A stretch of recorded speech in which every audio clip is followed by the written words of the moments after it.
आजचं जीवन बघा, सकाळी डोळे उघडले की धावपळ सुरू होते. फोन, ईमेल्स, ट्रॅफिक आणि खूप सारा कामाचा ताण.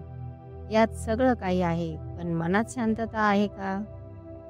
तुम्हाला एक सांगते, आयुष्यात कोणी थांबते, कोणी स्वतःकडे पाहते आणि कोणी आपल्या मनाची दिशा बदलते. पण अशा लोकांना आपण लगेच नाव ठेवायला चालू करतो. हा तर वेडा झाला, काहीतरी वेड्यासारखं वागत आहे. पण खरा वेडा कोण आहे याचा कधी विचार केला आहे का?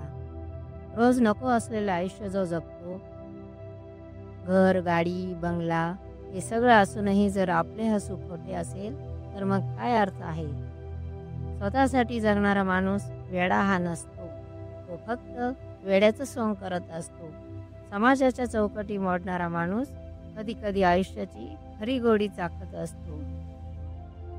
आजच्या दुनियेत वेडा होणं म्हणजे मनाचं ऐकणं, लोकांना खुश ठेवण्याऐवजी स्वतःला समजून घेणं आणि हे तसं चालणार नाही असं ठामपणे सांगणं.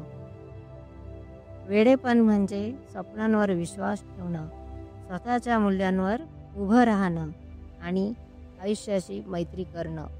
कारण सामान्य होणं सोपं असतं, पण वेगळं होणं हेच खरं शौर्य असतं. म्हणूनच सांगते, वेडं बना, पण जाणीवेनं, प्रेमानं, उद्दिष्टानं. मनापासून जगा, स्वतःसाठी जगा. आणि जेव्हा हे जग वेडा म्हणेल, तेव्हा हसून फक्त एकच उत्तर द्या, हो, वेडा झालोय. आणि म्हणूनच पेढा खातोय. म्हणूनच बोलतात, वेडं बनून पेढा खा आणि आनंदी जगा.